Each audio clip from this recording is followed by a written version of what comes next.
Yeah, you pretty much like scanned the movie and knew what was coming and whatever. Did you see that coming when she pitched up there? I Yeah. did not see her turn into a little I, demon child. you know what's weird? I was on that wavelength. I knew it. It was For odd. real? Yeah.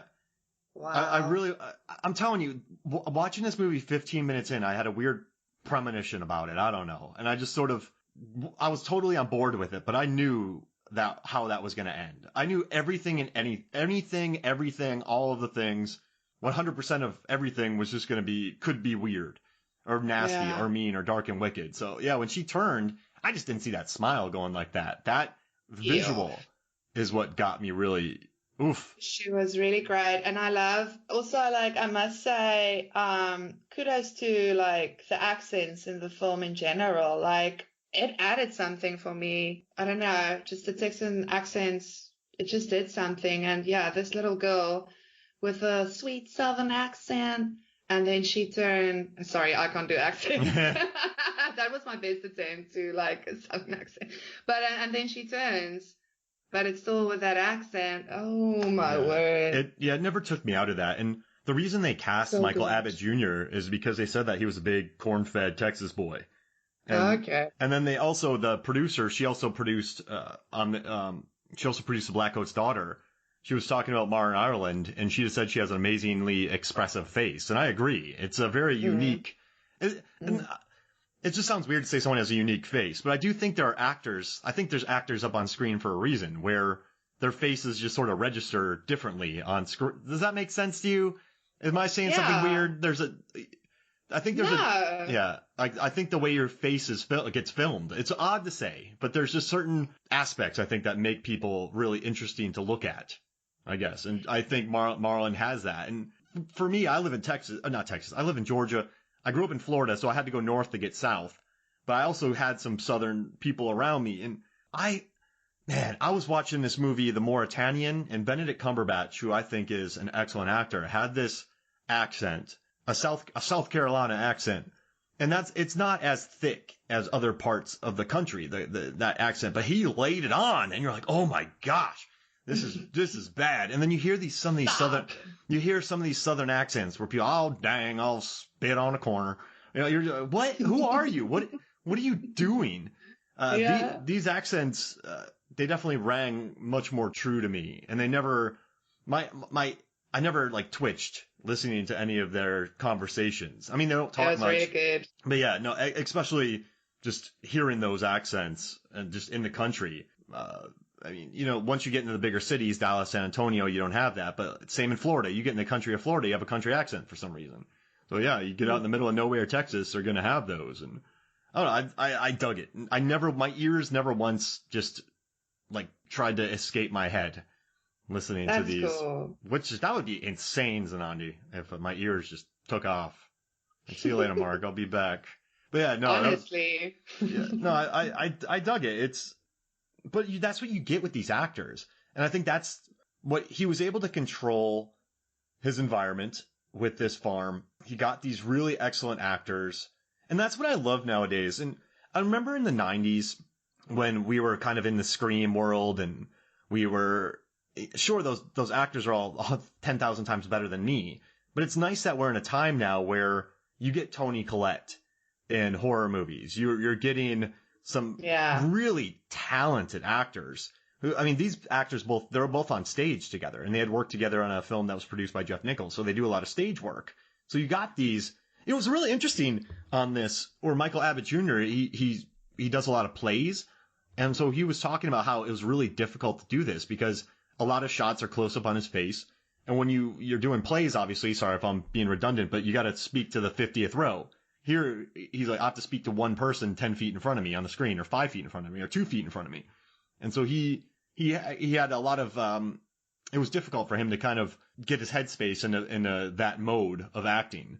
But yeah, you get good Mm, like these are good actors, and they're not well known enough to where you're watching Toni Collette in a movie. You don't quite mm. these are you can buy these two as actual movie characters who are. Does that make sense? Totally. Story Okay. characters. And I mean, yeah, they were great. Like, you know what I loved about them the most is they're these two grown-ups, these adult siblings, but they were reduced to children in this movie. Like both of them, we talked about Island, Louise, her character Louise in the shower. Little girl, absolutely so frightened in that shower. We had a lot of scenes with her where at the nearer to the end where she just like fell on the floor, and after she like phoned her brother and why did you leave me, and like there's just those little girl moments on her face, in her body, like reduced to a child. Michael, when he was in that room again with the lights, when the lights went on the second time, his face, you could see the little boy. He was hiding under the covers. It was so good, and it's subtle, not like this big, yeah. Ooh, I'm reduced to a child now. Like, it's so subtle, like, but it's there. So good. No, it's... and what's interesting, too, is since this family doesn't talk much, this mom Virginia seems to have gone through a big change in her life where, that wedding dress was for Louise, and I just thought that was interesting, by the way.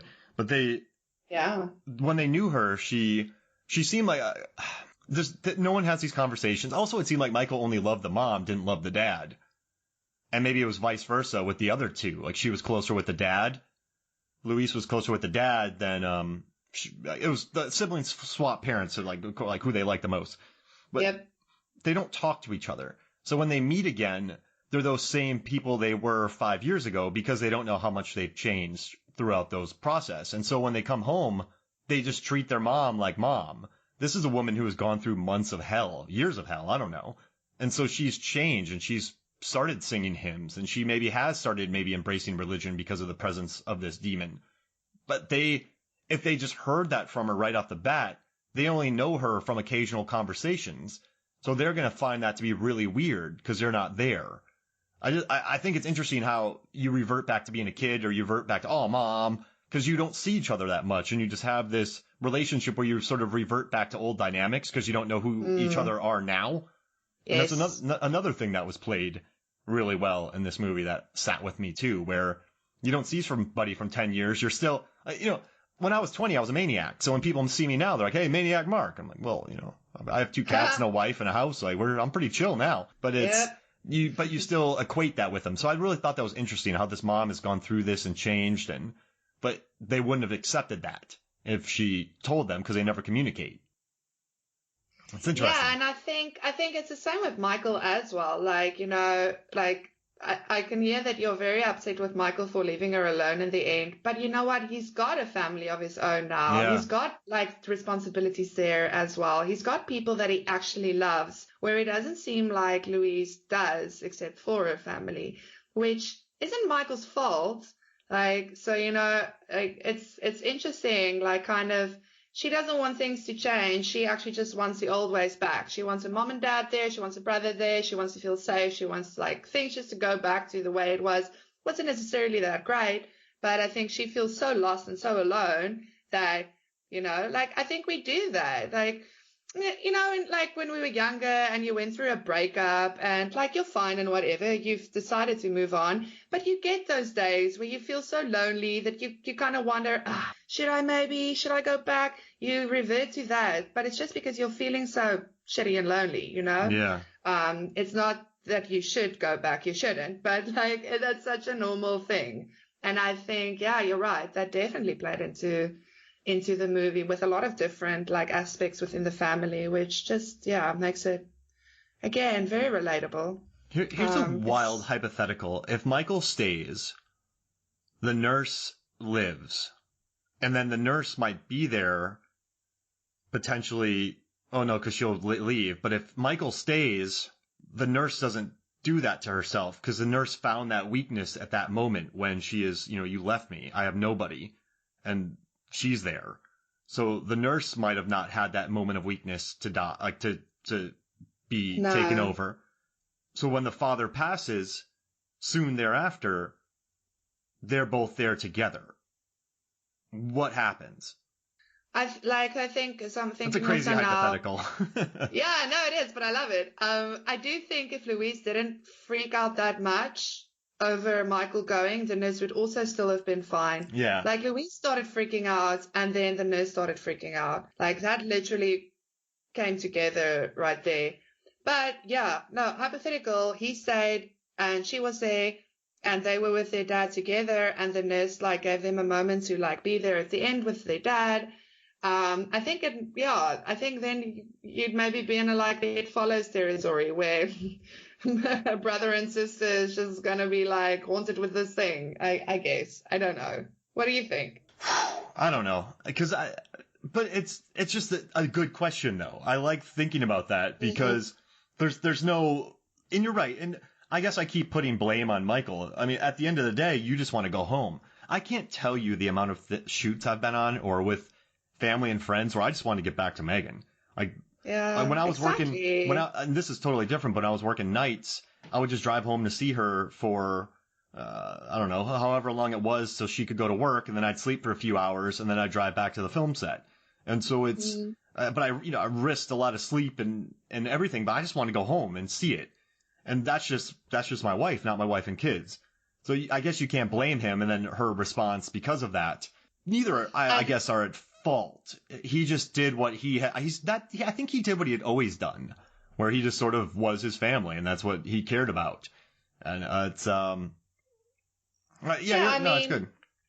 I think also like at the end of the day, I don't think it matters much because what is the right thing to do under circumstances like that? You know, it's gonna be difficult either way. You're gonna get haunted either way. Like it's, one of those type of things. But it does ask the question of, and I think that's what it asks from the audience. Like we watch this and you're like, okay, what's a better thing to do here? What's a better way to like deal with this? Those are great questions to ask, for whenever you find yourself in a situation like that. Yeah. So yeah, it's good questions, Mark. These are good questions. I want to do something about how to defeat this thing. Good luck defeating death. Yeah. It's hubris at its max, right? Go watch Thor or something. Yeah. Go watch your superhero Thor movies, 2 Mark. The Dark World. But yeah. And also a couple of other things that we haven't touched on. I really like the neighbor who, Luis is given to him as a vision. She starts cutting herself in his house and he immediately blows his brains out. He's alone. He's in that trailer by himself. So he gets caught in that moment trying to help them. That's how he gets gone. It's just, and also too, when you think about strangers, that couple, they were breaking up. They were estranged. They were in a rough patch. And so they were experiencing this tension between them. So when these three maskless, faceless killers come, they're not a unit. They're separated. So I wonder if Bert, even the monster, there's some family issues in there. So I wonder if he likes tackling that, where a separate unit are put in an incredibly hopeless situation. But it's hopeless, but I don't see it as being like nihilistic or pointless either. No, it shows how difficult it is to go through things alone. That's what it shows. That's the movie. It shows that it's way more difficult to go through things alone. That's the movie. Oh. That's what I think. I think the message is as simple as that. Hey, we've done it. You and I have been struggling for words for this movie for months now. We have. But that's good, though. I've never been flummoxed about a movie. I mean, sometimes I can sit down and write a review in 20 minutes because there's nothing in there that's challenging. And that's not a bad thing. I mean, I can just write a straightforward review. I just think this is one worth exploring. And I'm glad I've explored it because I wasn't happy with myself for not being able to explain this movie or have words for it. But now I think I do. And I like that. Yeah, I think like personally, like I am a very emotional person and this movie just like really sucked me in. That's why I didn't I didn't see things coming because usually I'm exactly like you. We like, it's a puzzle, like figure it out. It's cool. Plus we also know movies, so we know what to look out for and stuff. With this movie, I was just in it and yeah, in it. Like it's like I said, it's a hard watch for me, but at the same time, it also shows what a great movie it is, that a movie can keep you so completely in it that you're not constantly looking for, ways here, there, or whatever. It just takes you, and I think that's why I struggled for a long time because I think it's one of those movies that I kind of need to talk about. And I think I'm definitely not alone. I think a lot of people need to talk about how they feel about this movie because there are a lot of emotional stuff in it. And